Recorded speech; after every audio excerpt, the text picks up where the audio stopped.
So thank you everyone for joining us for the second lecture in our series on trade, travel and exchange here in late 2023. I am particularly pleased today to welcome Professor Pierre Tallet, the director of the French Archaeological Institute in Cairo, which many of you will already be aware of, and also chair of Egyptology at the Sorbonne University in Paris.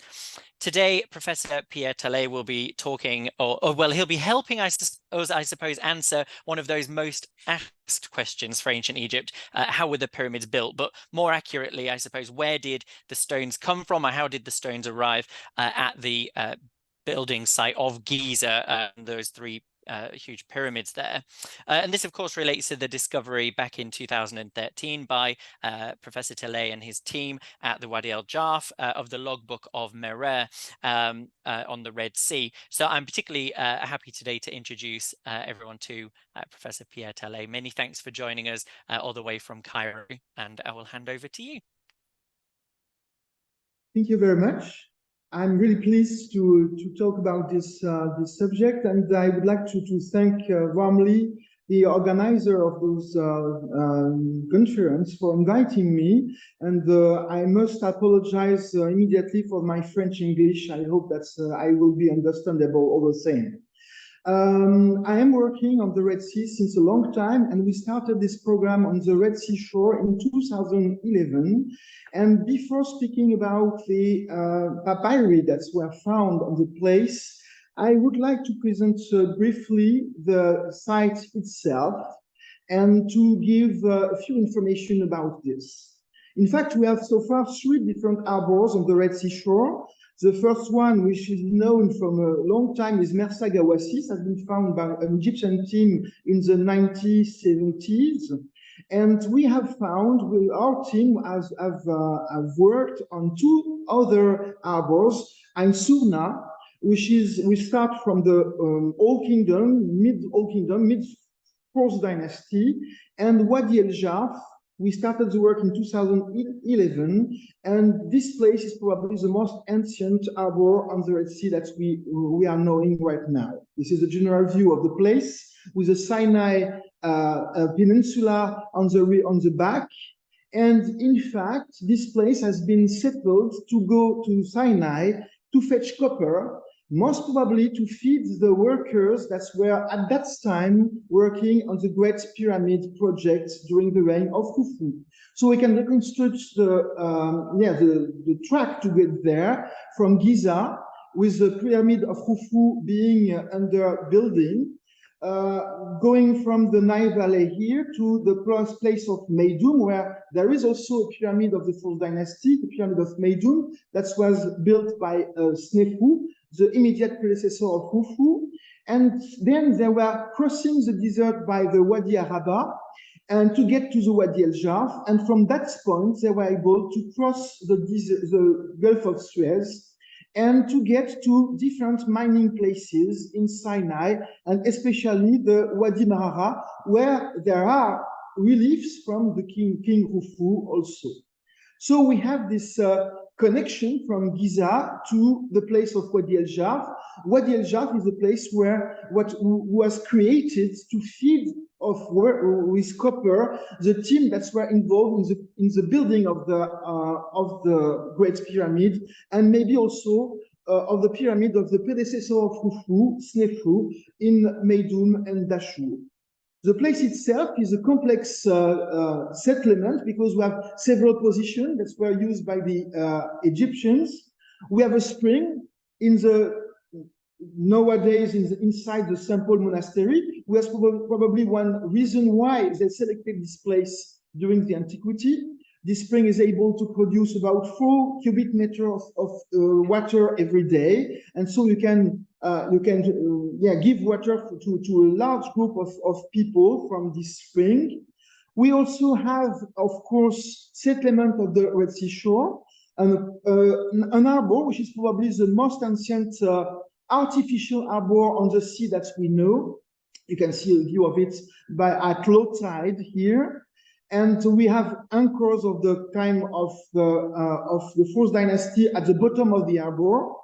We also have settlements nearby, and inside this camp we found about 100 of stone anchors that were used on the boat of the Full Dynasty that you can see here on my map and on this picture. We also have a big camp, a big stone building in the middle place between the sea and the rear part of the place, which is this still mysterious intermediate building. You can see here a photograph of it after it has been completely excavated and cleaned. And we have also the most important place of the general site, which are a settlement of caves that you can see here. Most of them are cut around a small hill of limestone. You can see those caves opening. We have 31 of them, and they were used by the Egyptians to store their boats. In fact, they were transporting the boats, dismantled boats to the seashore. They were reconstructed them to use them on the sea.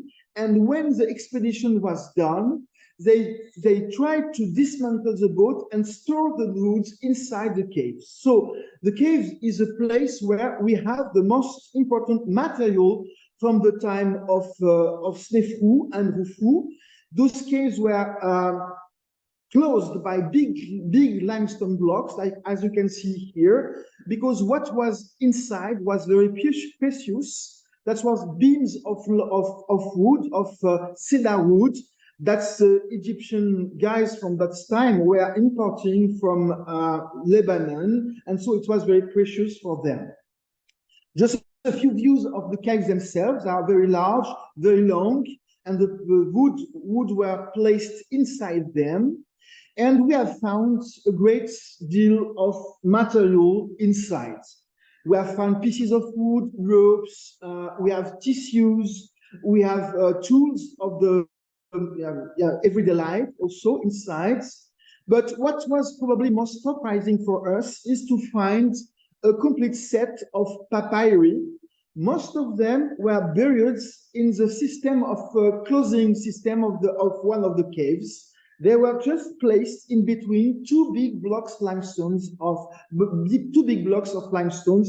in the place that you can see on my picture here.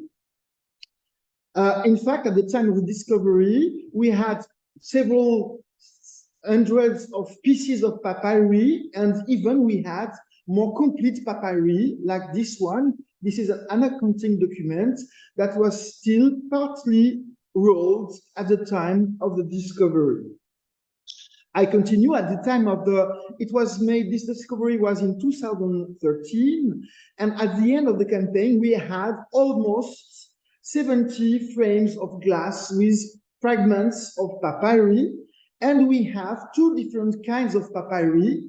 We had accounting documents like this one, registering the food given to the workers by the administration, royal administration. But we have also logbooks where this team of workers, who happen to be sailors, were registering day after day what they have done this very day. So we have two different kinds of documents that give a new light on the life of workers and sailors at the time of the beginning of the Fourth Dynasty, around 2600 BC. This document is interesting for us because it is an accounting document which is only partially preserved, but we have on it a precise datation from the reign of Khufu. This is the year after maybe the year of the 13th census. That could be around year 26 or 27 of the reign of Khufu. But we have also on after the protocol of the king, the name of the king, we have the name of the team. The team is named the followers of Khufu's Uranus is its prow. And so we understand that the team that were sent to the Wadi el-Jarf harbor were named after the boats that they were using.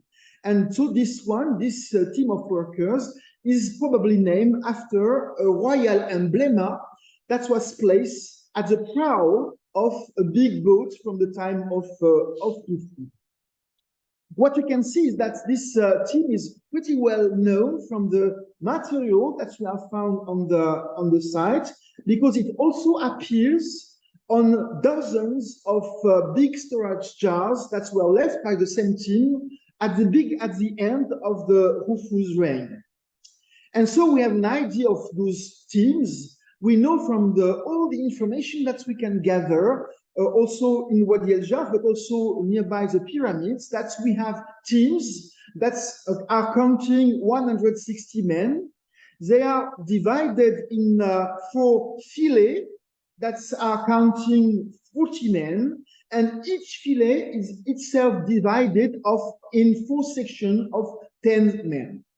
And most of the papyri that we have here are in fact written by a single fillet, which is the fillet whose name is the Great One, and which is directed by a small official whose name is Inspector Merer.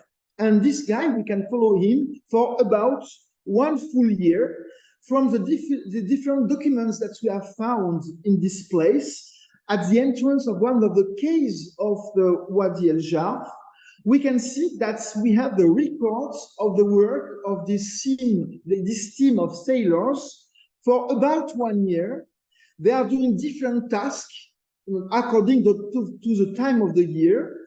We can see that probably in July, August, and even in September, October, they are working in Giza, and they are most occupied to transfer big limestone blocks from the quarry of Tura to Giza, where they are probably used in the building of the Khufu's pyramid. But when the flood of the Nile is low, in fact, after the floods, which is during summer, they are sent in other places of Egypt to do different tasks. For example, we have a papyrus, which is giving us information about the building of an artificial harbor that would have been built on the Mediterranean coast. It is what you have in this area of the delta here. And you can be surprised that this harbor is so far from the delta, but at the time of Khufu, in fact, the delta was much shorter than today, and the place where this job is taking place is at that time in the seashore. We have a papyrus which is also giving information about the work of this team of sailors nearby the pyramid itself, and nearby the royal palace of Khufu, which was probably built in the immediate vicinity of the pyramids. And we have small fragments that are giving account of the last mission of this team before they left their papyri in the Wadi el-Jarf. We have small information, a few information about the work of this team in Wadi el-Jarf itself. So we have different kind of information from this Wadi el-Jarf, and the most impressive information that we could give us back to the Khufu's pyramid in Giza. For most of the logbooks that we have are giving information about the work in the pyramid and the transportation of material to build the pyramid of Khufu. You can see it the way it is. We have this logbook. I've called him the Papyrus A, and it is giving an account of the transfer of people nearby the pyramids. And we have those 2 toponyms that are appearing here. We are on one side the information that we have the Ro'au.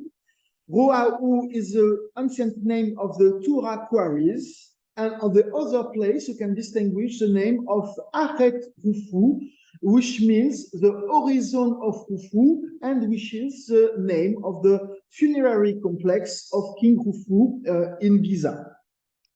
So we have this papyri. This one is probably giving an information about opening artificial lakes that are on the foot of the plateau of Giza. I will say a word about this in a few minutes.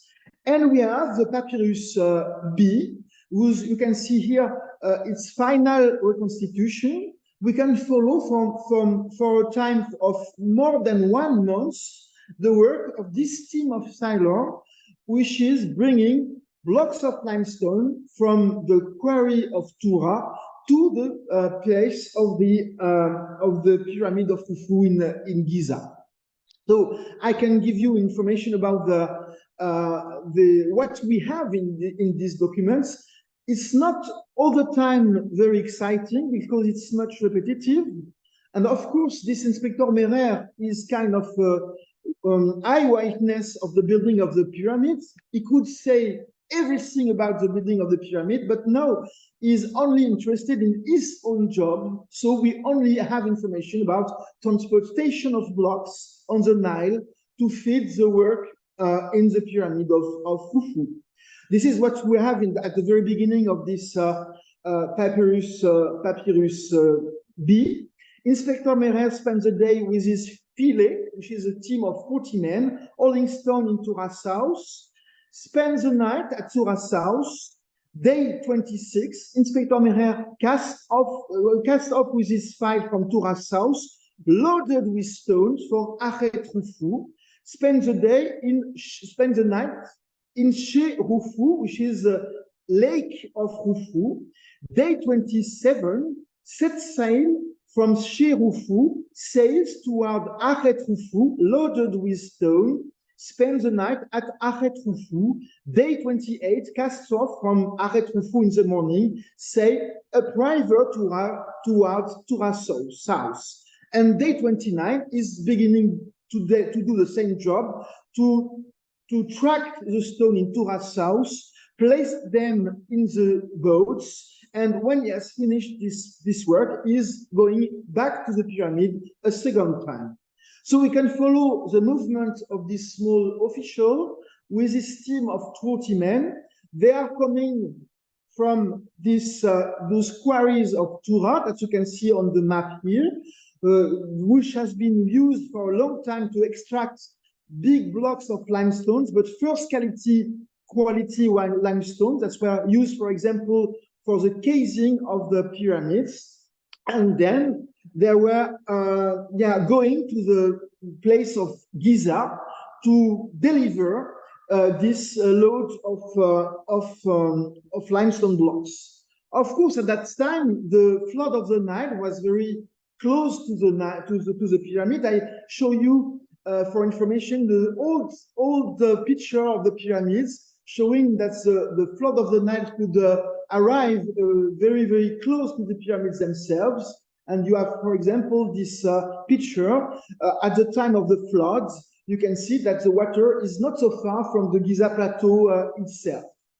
In fact, at that time, they were approaching the pyramids from artificial basins that were settled at the foot of the pyramid, and it was most probable that the Egyptians themselves cut these basins to allow the boats to approach the Giza plateau in the best conditions. This work had been done by Marc Lehner. Marc Lehner has worked a long time on the Giza plateau, and he used the records of a modern sewing system to get information about the ancient landscape, the shape of the ancient landscape nearby the pyramids. And he determined that you have probably at that time artificial harbor that were cut by the Egyptian. That was also a huge work to be done. In fact, those harbors are between two small hills that you can see here, Nazlet el-Sisi and Nazlet el-Batran here, where there are modern villages right now. And in fact, we have exactly the same shape as what you can see in Malkata, in the Theban Luxor area, with the establishment, the settlement of an artificial harbor much later at the time of Amenhotep III. You can see that you have exactly the same kind of entrance that you have nearby the pyramid with two small hills that were produced at the time they were cutting the harbor itself. So the final reconstruction of the whole system, and I borrow this slide to Mark Lehner, with whom I have also discussed a great deal from the time of the discovery of the papyri. You can see that we have probably several big artificial basins that were flowed by the Nile water at the time of the floods, and between Nazlet el-Batran and Nazlet el-Sisi. You can see the shape it could have had at the time of the floods, with plenty of water nearby the pyramids themselves. And we tried to place all the names, the toponyms that we have on the papyri. For example, we have the names of She Achet Khufu, whose name is the lake of the horizon of Khufu, the lake of the complex, the pyramid complex of Khufu. We have also the name of Lake Khufu, She Khufu, Lake Khufu, which appears on the pyramids, on the papyri also. So we have a close correspondence between the archaeological work that is made nearby the pyramid and the information, fresh informations that are given by the papyri of Merer. I can give you other extracts of those logbooks. First day of the month, director of the 6th in Jeru cast off for Heliopolis in a transporting boat, Iwat, to bring us food from Heliopolis, while the elite is probably the name of the gang of workers that we have here, is in Tura. Day 2, Inspector Merer spends the day with his fillet, hauling stones in Tura North, spend the night at Tura North, and you can see that that's day 4, this director of the 6th in Jeru, which is probably a small official directing a boat, which is sent to fetch the food for the worker. The day 4 is coming back from Heliopolis, and he comes back with 40 sacks rar and a large measure of eka bread beset at the time where the gang of workers is still working in Tura. What is interesting in those documents is that each time we have something which is done by the administration on behalf of the worker, you can see that it is written in red. It's the most important for them. It's the time where they are getting the food and the wages from the administration. But all the rest of the time, you have a normal working system of people hauling blocks, placing the blocks on the boats and sailing to the pyramid of Giza. But in this case, we have also the transportation of the food in the Nile, and it took 4 days to go from Tura to Heliopolis to get the food and to be back to the place of Tura by this small team of workers. Last example that you have to give about this team of sailors and their records. We have sometimes something abnormal which appears. For example, at that time of the month, this Inspector Merer is asked to do something new, which is not the normal work of transporting the blocks from Tura to Giza. He has been asked most probably to help somebody to sail, most probably because the flow of the Nile is probably getting down, and it's more and more difficult for the boats to cast off. And we know that a decision to cast off was taken for a guy whose name is AC. He's a director of 10 people and probably the captain of a boat also. And when he's going back to this normal work in Tura, the Inspector Merer is asked to help. And we have on day 40 on day 24 it is said that Inspector Merer spends the day with his fillet, hauling most probably crafts, with those who are on the register of the elite, with the upper teens, and the noble Ankhaf, who is director of Rocher Khufu.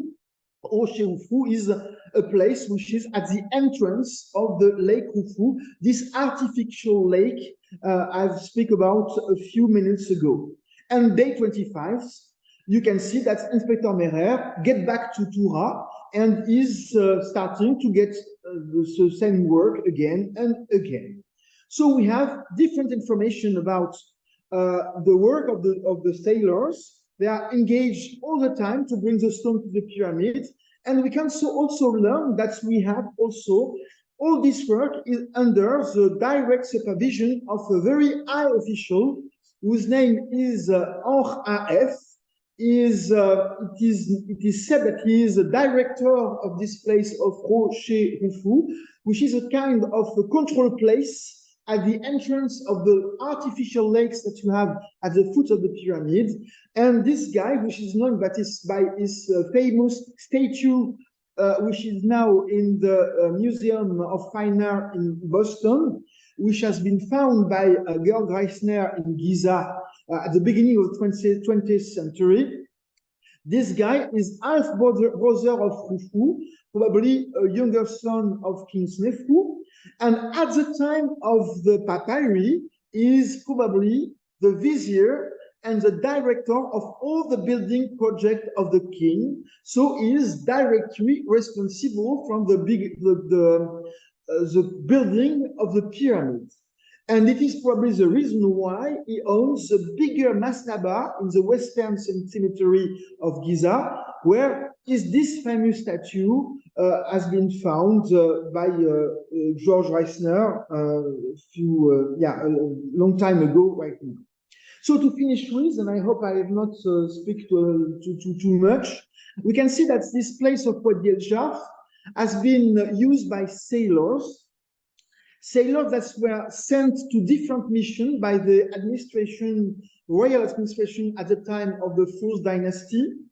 They were used to work in the Giza area at the time when the flood of the Nile allowed the transportation of heavy blocks from Tura to Giza, and when it was not possible anymore because when the level of the Nile was lowering, they were sent to other missions, for example, to build something on the Nile Delta or to operate on the Red Sea shore. And it is finally the place where those papyri have been found by the mission in 2013. To finish with, just a few words about the team which is excavating with me in Wadi el-Jarf, because of course this is the work of a full team and not the work of only a man. With Gregory Marois, who is archaeologist in the Oriental Institute of Chicago and now in Yale University, Dr. Saïd Mahfouz, Egyptologist of the Asyut University, Damien Lenné, topographer of the Maison de l'Orient et de la Méditerranée, Sévry Marchi, archaeologist of the CNRS, Mohamed Abdelmegid, archaeologist and diver of the Ministry of Antiquity, and several other collaborators that we have. Thank you very much for listening to me, and of course, if I can answer to questions, that would be with pleasure.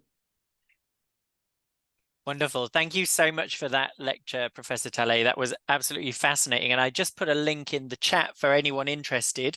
You can still pick up a copy of the Red Sea Scrolls by Professor Talley and also Mark Lenner, which he mentioned during the lecture from Thames and Hudson. So do head over to their website and pick up a copy of that, where you'll find out even more fascinating information. All that's left is for me to thank you again, Professor Talley, for such a brilliant lecture, really fascinating discoveries, and really great to have that broader picture of what it was like to build the Great Pyramid at Giza. So thank you so much for spending your time with us today.